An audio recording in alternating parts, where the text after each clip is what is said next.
I just had shoulder replacement surgery. One of the relapses that I had in 2022, completely deformed the upper humerus, which is the upper arm bone of my right dominant arm. And it took me a long time and a full year of remission, of which 2024 was like a grand remission year post CAR T cell therapy. And what that means, it's really special. It's really the future of cancer treatment, is that you're able to be in remission without taking cancer drugs. You are natural. Monthly, I did have to get IVIG. There's a certain immunoglobulin that the CAR T cell therapy leaves you very deficient in.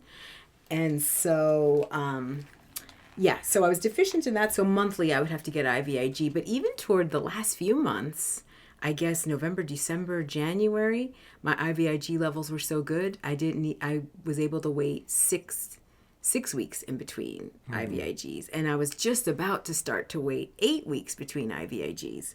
But in January, after a flu, actually, I caught the worst flu of my freaking life, I felt like. 2 days after my birthday on December 17th, I missed Christmas. It was a whole dark night of the soul, missing Christmas, New Year's, being really, really ill. And, surprisingly, about 2 weeks later, I started feeling a pain in my sternum.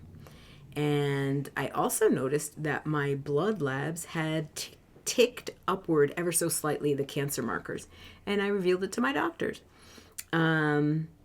My oncologist at Mount Sinai said, you know what, refer to your local oncologist, the one that was giving me the IVIG, the one up here in Hudson Valley.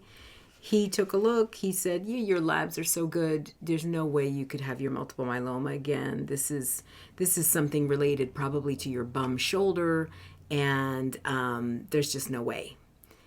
And you know what? I wanted to believe him. I thought, I've had this disease since 2019. Whenever I get random extreme bone pain, and even if my blood labs tick up ever so slightly, it usually means I relapse. Yeah. But I had faith. He said, I want you to not be so stressed, and maybe you're just sounding anxiety alarms.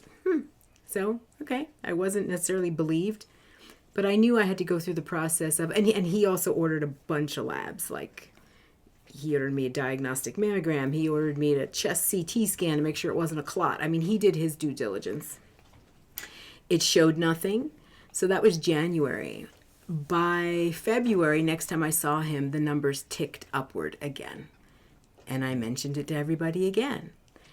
And at this point now, I'm about a month out from this surgery that was supposed to happen. The shoulder surgery that I had been waiting for, for 2 years. And just as universe, I feel like this is this whole other, whole spiritual quest that we're on, that we see, John, that things just sort of happen in miraculous, kind of very dramatic timing. The way it all unfolded was I knew I needed to get a couple more labs for them to actually, for it to prove what I had known deep within, which is that I was relapsing. And I deeply wanted to believe that I wasn't relapsing. But sure enough, so my surgery was March 4th, and a week before surgery, it became very evident. The labs spiked upward to a degree that they were like, oh, you were right, you're relapsing. And at that point also, the pains in my sternum, which were kind of like soft, the sternum was soft. It was a little swollen, but it was soft, and it was almost like the pains were almost like kind of like if a needle or something sharp would just, hit the bone. And it would happen on certain thoughts. It doesn't even have to be stressful thoughts, just thoughts of any kind. But by the time the week before surgery, it was starting to protrude. There was a lump. So with all those things, that was it. They finally believed me. All the things, were revealed. And then my biggest question was, oh my gosh, can I still have this surgery? Which you've been waiting for basically 2 years. 2 years. Yeah, 2 years. And so essentially the night before surgery, I mean, this is what I mean by crazy timing. Here I am, surgery's supposed to happen. By the way, the surgeon for the shoulder surgery was Dr. Joseph Zuckerman at NYU Langone Rehabilitative Hospital for Joints. He had a Super Bowl commercial. He is a freaking rock star, and he's amazing, and he did an incredible job. And he and my oncologist, Dr. Rossi at Mount Sinai, spoke via cell phone the night before my surgery. And, that was when they could finally come together to speak.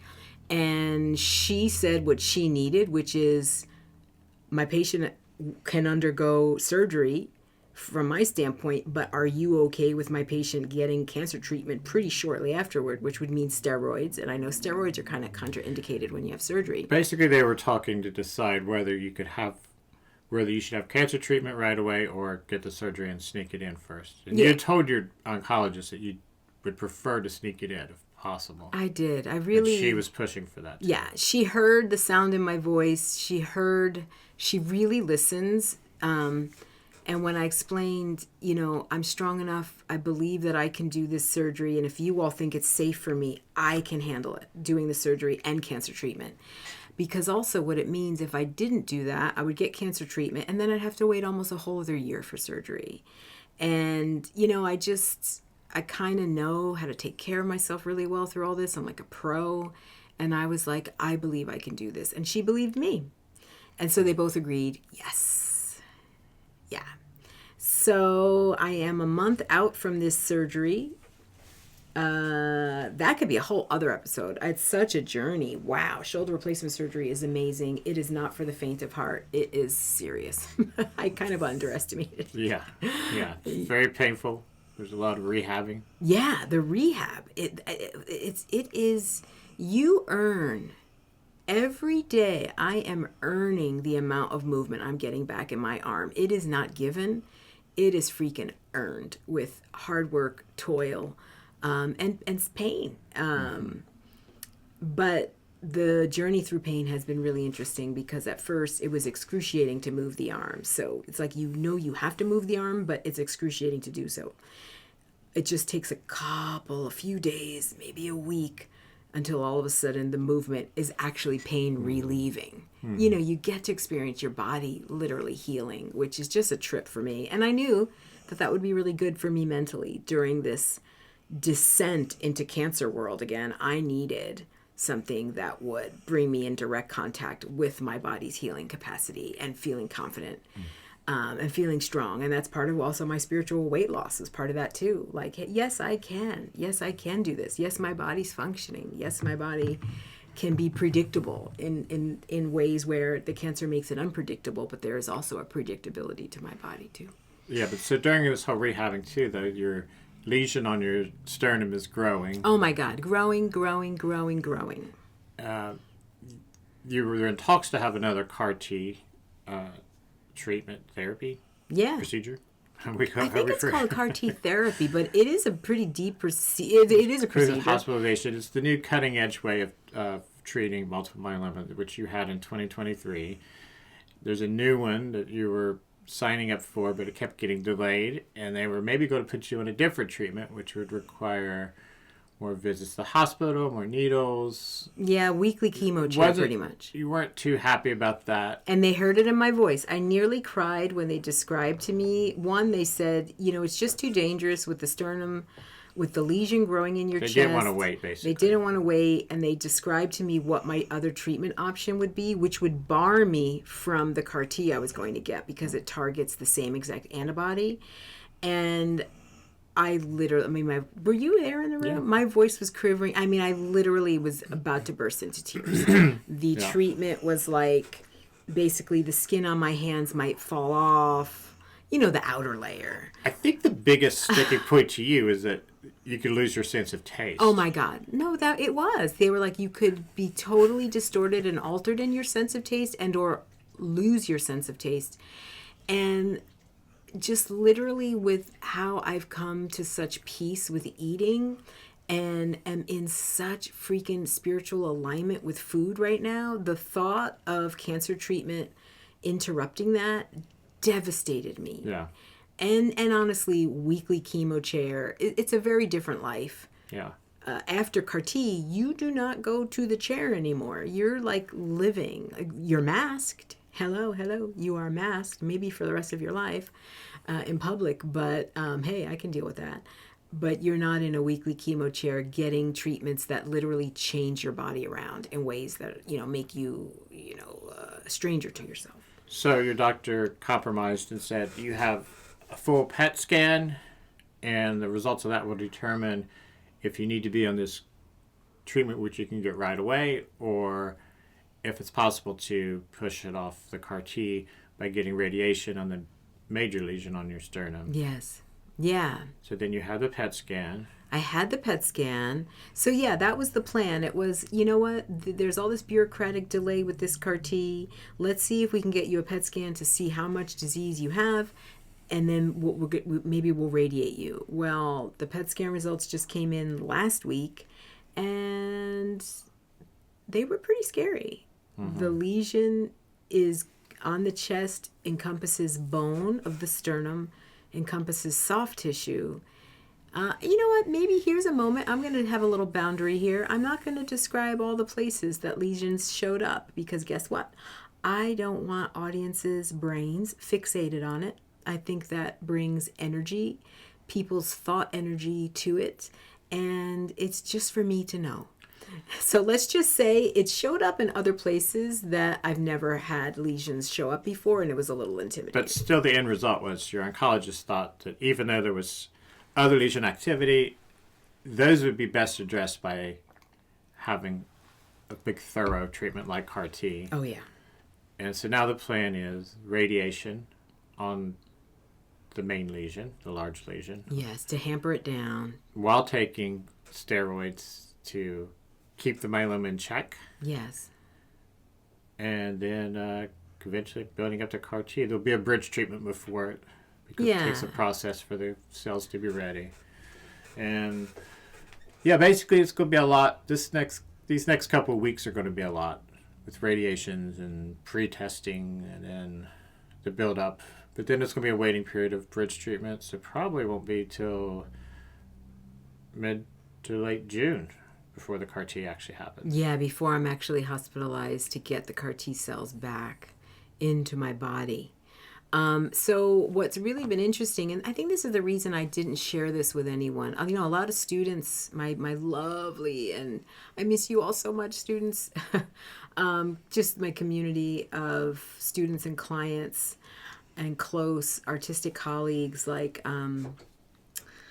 I didn't share, everybody knew about the shoulder surgery, but I haven't shared much about the cancer, because when you're a post-CAR T patient, you're not on cancer treatment.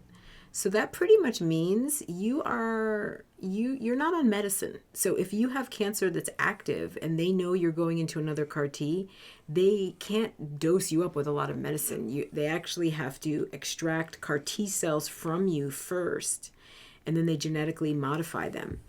So they're not going to want to extract your CAR T cells full of cancer drugs. Yeah. So I've been home dealing with all of this, dealing with the surgery and the recovery from surgery, knowing that cancer is growing, feeling literally this cancerous tumor on my chest growing, all while not being on medicine. And there's Mila. And it's enough to terrify you down to the core of your freaking bone marrow, this kind of stuff. And it's the reason that I rely so heavily on mindfulness and deep and daily and rigorous spiritual practice to keep my vibration up, to keep my core, spirit frequency really strong. And that could be a whole other episode. What were these tools? What are the things that I've been, called and summoned to do? Certain mantras have come to me this time around. Different mantras than were revealed to me in 2023, and ancestral support as well. And as well as an incredible community of goodness, like incredible practitioners. I've been seeing Lily Gold for somatic experiencing sessions. Now I've been starting a really great PT with a Access PT up here in Hudson Valley. My therapist is Heidi Hernandez, who's from the Philippines, and she's really incredible. My core Pilates and PT mentors, Chris Bratton and Clarice Marshall, like Scholarship with Michelle Boulet's life coaching, and Evaya Asantewa's Seance and Healing Circle. I mean, these are touchstones where, combined with me working daily to fuse all these practices, these are keeping me sane while I've waited for these weeks without any treatment, not knowing what the heck's going to happen tomorrow. And you're really doing well with it. I'd say one of the major issues is just like the lack of sleep. Like you sleep like an hour or two at a time. It's a lot of awake time, but that was post surgery. That was since surgery. But you're still and you're keeping busy in these wake hours. I think you were not sleeping much before, but then the steroids are really ramping it up. But Yeah, it's a strange thing. Since surgery, I don't know if it's the level of shock, like the arm was so shocked, the body was so shocked, and you can't roll around, you literally have to be so careful with where you go and how you can't put weight into the whole half of your body, that I only sleep for at most an hour and a half at a time, 2 hours, and then I'm up for 2 hours, and then I fall asleep again. But I've been using that time. My step count has doubled. My stair climbing has doubled. I'm still dropping all this weight because of all this new energy expenditure. And I'm not dropping weight because of cancer. I want to stress that for anyone who sees me. I'm not on Ozempic. I'm not freaking losing weight because I'm sick. I'm losing weight because of full-on spiritual alignment, spiritual weight loss, and yes, bizarre amount of lack of sleep, which is keeping me on my feet, like walking around in the middle of the night. Well, I think it's important to emphasize, too, that anyone that knows you and knows what you went through in 2023 or even during the first diagnosis is that you are in a better place now than you were last time CAR-T came around. You're better set up. You're physically better. Yeah, physically stronger. You had to go through a whole lot just to have that CAR-T. You had to have a whole 2 major procedures just to have the CAR-T. So thankfully, knock on wood, so far, that's not the case. No need to knock on wood, babe. No need to knock on wood. That's the case this time, so. Yeah, what's a cool thing. Oh, wait, there's another big part of this whole thing. There is another huge part that I want to say. It just reminded me when I just said don't knock on wood, how much.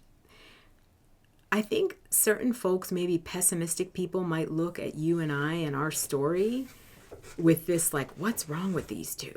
What the heck? Boy, these two must have some kind of really bad mojo. And I think there is a pessimistic way to look at what's happened to us. I think it's false. And I don't buy it one bit, because what I see is incredible divine timing always around the things that happen. And all of these quote unquote tragic things bring us way deeper to spirit and way deeper toward our life's purpose. A point that we didn't mention before was that, yes, they figured out I relapsed 1 week before surgery, right? 2 weeks before surgery, you were laid off from your job. And it was a job that you were considering leaving for a long time to pursue. Oh, so you could go ahead, talk a little bit. I didn't like my job. I wanted to leave. There was big layoffs. I was laid off. You were laid off 2 weeks before my surgery, and I knew in my heart of hearts, well, one, they just had to say I was relapsed, but I knew I was relapsed. I had this thing growing in my chest. You were laid off from your job 2 weeks before my surgery, and to me, it was the universe saying, John, write your memoir. John, here you are. Take care of Larissa. The slate, we are opening up the pathway for you two to go deep again. And it actually was affirming to me. Sweet. So on my website, Larissa Velez, it's Larissa-Velez-Jackson.com. I'm going to post, we have a really cute description, a lovely description of our Yackez project that was shared in an interview that I did with the interior beauty salon, Nicolas Domit Estevez. Nicolas's name is so long, I don't have it memorized. Espejo. There's a lot of words in there. I'm sorry, Nicolas. But it's on the website. It's on the website. There's so many beautiful words. Read all Just the in his words. name. Yes. And I'm posting that. It's an interview all about what's been going on with me. It's about Puerto Rico. It's about Yackez. It's about Dr. Absurd Joy. And on my website, I'll also share on April 16th, I'm teaching a workshop for Reimagine, which is an incredible organization that centers LGBTQIA, creative aging issues, grief initiatives, and essentially a lot of initiatives that really help folks through crisis, medical crisis, grief. And I'm giving a workshop in particular on illness as an opportunity for contacting yourself and your illness as a way into wellness. That's on April 16th, but you can find information on my website and on our socials as well. Okay, great. So that's it for Yackez Talk, the first Yackez Talk. Life Talk. Yeah, good job, baby. Thank you, everyone, and see you next time. Catch you down the road.